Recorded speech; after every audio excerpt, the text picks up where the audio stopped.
भारतीय मूल के अजय बंगा विश्व बैंक के अगला अध्यक्ष बनना तय है। यह विश्व बैंक के किस क्रम के अध्यक्ष बनेंगे?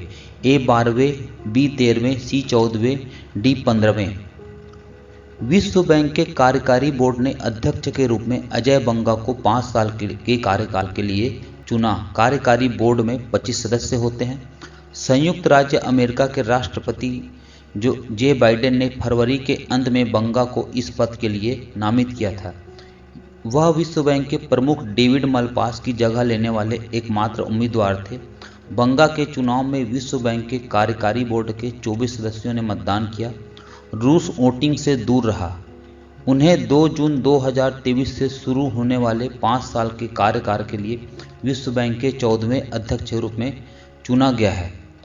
उन्हें 2016 में पद्मश्री पुरस्कार से सम्मानित किया गया। हर साल कोयला खनिज दिवस निम्न में से किस दिन मनाया जाता है? ए 2 मई, बी 3 मई, सी 5 मई, डी 4 मई। हर साल कोयला खनिज दिवस 4 मई को मनाया जाता है। यह दिन खनिकों द्वारा मनाया जाता है जो क्षेत्र में काम कर रहे हैं। भारत में कोयला खनन 1774 में शुरू हुआ था।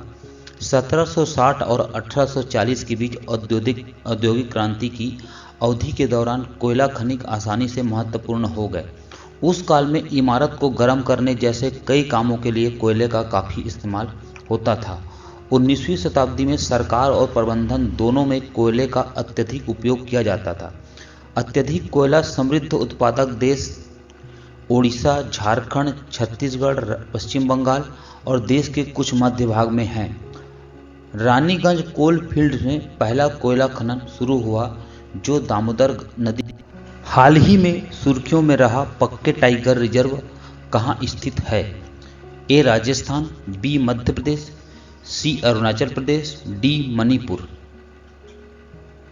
हाल ही में पक्के टाइगर रिजर्व से कुछ शिकारियों को गिरफ्तार किया है। इनके पास बार्किंग डियर के शव पाए गए हैं। गौरतलब है कि बार्किंग हिरन को वन्य जीव संरक्षण अधिनियम 1972 के तहत संरक्षित प्रजाति माना जाता है। पक्के टाइगर रिजर्व, जिसे पखुई टाइगर रिजर्व के नाम से भी जाना जाता है, पूर्वोत्तर भारत के अरुणाचल प्रदेश राज्य के पूर्वी कामेंग जिले में स्थित एक टाइगर रिजर्व है। यह अरुणाचल प्रदेश राज्य में नामदफा रिजर्व के पश्चिम भाग में स्थित है, जिसका कुल क्षेत्रफल लगभग 862 वर्ग किलोमीटर है। इस टाइगर रिजर्व ने संकटापन्न प्रजातियों के संरक्षण की श्रेणी में हॉर्नबिल नेस्ट एडॉप्शन प्रोग्राम के लिए भारत जैव विविधता पुरस्कार जीता था। यह उत्तर पश्चिम में भारेली या कामेंग नदी और पूर्व में पक्के नदी से घिरा है। पक्के टाइगर रिजर्व नवंबर से मार्च तक ठंडे मौसम वाली उपोष्णकटिबंधीय जलवायु क्षेत्र में अवस्थित है।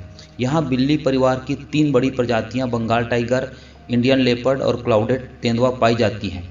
यहाँ विश्व स्तर पर लुप्त प्राय सफ़ेद पंखों वाला व्हाइट विंग्ड वुड डक, अनोखा आइसबीसबिल और दुर्लभ ओरिएंटेड बे उल्लू और हॉर्नबिल जैसे पक्षियों की प्रजातियाँ पाई जाती है।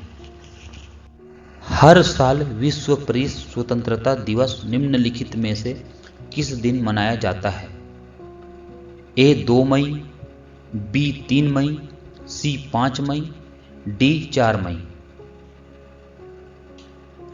विश्व प्रेस स्वतंत्रता दिवस हर साल 3 मई को मनाया जाता है। संयुक्त राष्ट्र महासभा UNGA ने 3 मई को विश्व प्रेस स्वतंत्रता दिवस के रूप में घोषित किया है। विश्व प्रेस स्वतंत्रता दिवस 2000 की थीम है shaping a future of rights, freedom of expression as a driver for other all human rights. यह दिन प्रेस की स्वतंत्रता के बारे में जागरूकता बढ़ाने और अभिव्यक्ति की स्वतंत्रता के अधिकारों को बनाए रखने के लिए मनाया जाता है।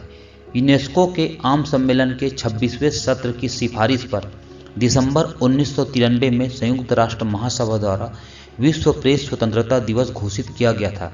3 मई प्रेस की स्वतंत्रता के लिए अपनी प्रतिबद्धताओं का सम्मान करने के लिए सरकारों के लिए एक अनुस्मारक के रूप में कार्य करता है। यह दिन प्रेस की स्वतंत्रता और पेशेवरों के मुद्दों पर मीडिया पेशेवरों के लिए एक प्रतिबिंब है। विश्व प्रेस स्वतंत्रता दिवस उन मीडिया कर्मियों के लिए एक समर्थन दिवस है जो प्रेस स्वतंत्रता, पत्रकारों, मीडिया।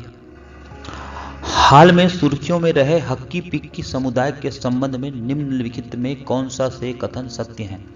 हक्की पिक्की एक अर्ध खानाबदोश शिकारी जनजाति है। हक्की पिक्की में बहुविवाह की प्रथा पाई जाती है। ए इनमें से कोई नहीं, बी केवल एक, सी एक और दो दोनों, डी केवल दो। अफ्रीका में एक देश है सूडान। अक्सर वह हिंसक संघर्ष के लिए चर्चा में रहता है। पिछले कई दिनों से देश के सुरक्षा बल आपस में लड़ रहे हैं। वहां के हालात ठीक नहीं हैं। सैकड़ों की संख्या में भारतीय फंसे हुए हैं। इसी में से एक हक्की पिक्की समुदाय भी फंसा हुआ है। हक्की पिक्की एक अर्ध खानाबदोश शिकारी जनजाति है जो कर्नाटक में विशेषकर वन क्षेत्रों के पास रहती है। कन्नड़ में हक्की का अर्थ पक्षी और पिक्की का अर्थ पकड़ने वाला होता है। यह जनजाति क्रॉस कजिन विवाह को प्राथमिकता देती है। हक्की पिक्की मातृ सत्तात्मक समाज है और इसमें बहुविवाह की प्रथा नहीं पाई जाती है। भारत में ऑस्ट्रेलियाई उच्च आयोग ने कारगिल में एक परियोजना के लिए सरकारी अनुदान की घोषणा की। प्रोजेक्ट का नाम क्या है?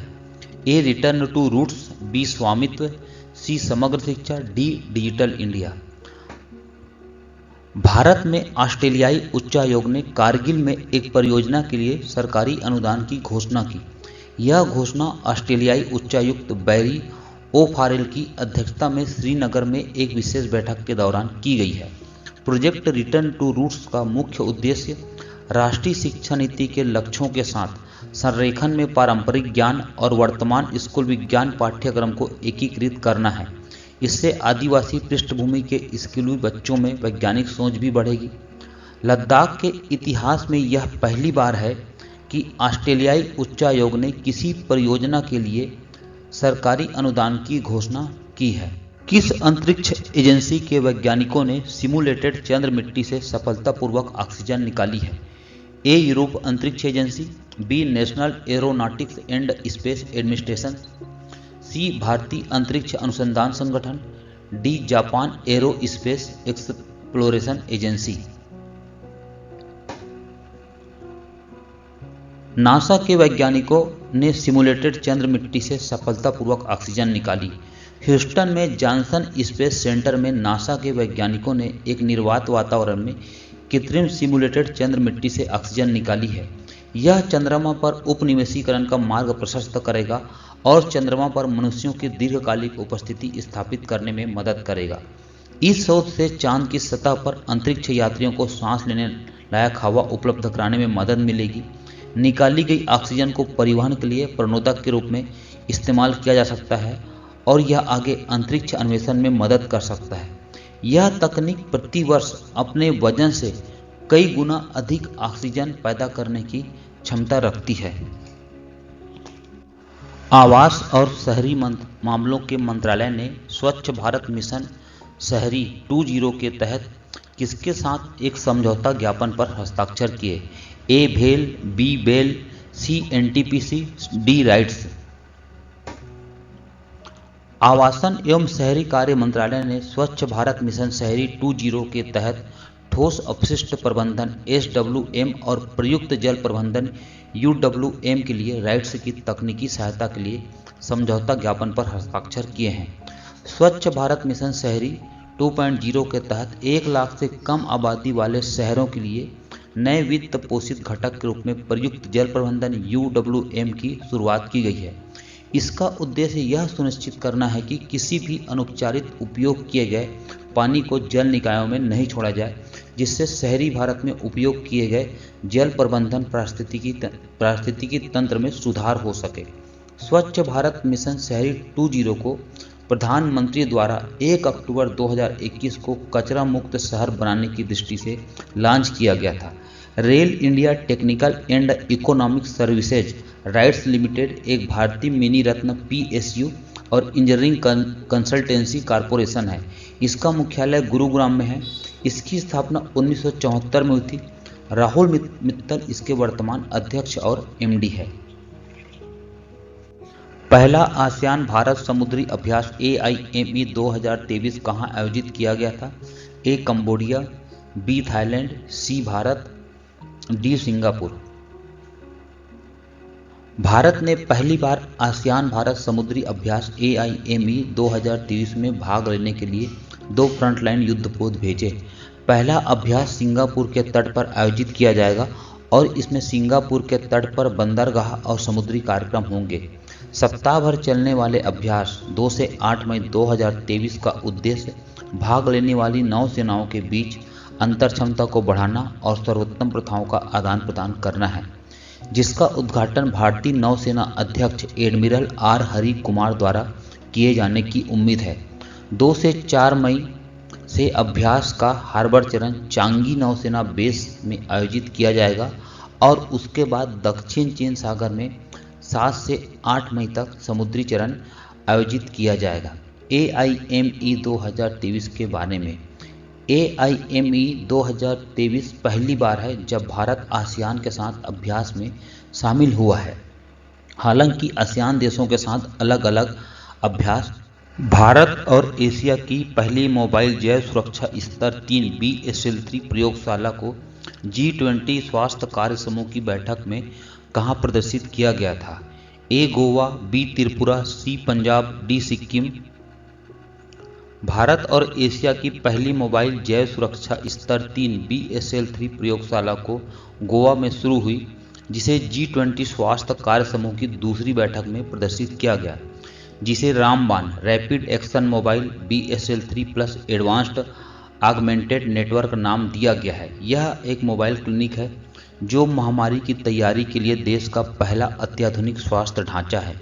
Made in India mobile clinic रामबाण का उपयोग परीक्षण करने के लिए दूरस्थ क्षेत्रों तक पहुंचने के लिए किया जा सकता है।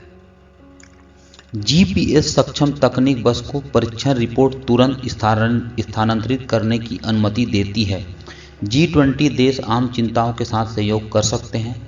स्वास्थ्य स्थितियों से निपटने में यह बस वरदान साबित हो सकती है। सभी रासायनिक कचरे का उपकार किया जाता है ताकि किसी भी संक्रमण का कोई मौका ना हो। लैब -20 डिग्री और -80 डिग्री रेफ्रिजरेटर, बायोसेफ्टी कैबिनेट, एक स्वचालित ribo nucleic acid RNA extractor और एक रियल टाइम PCR मशीन से लेस है।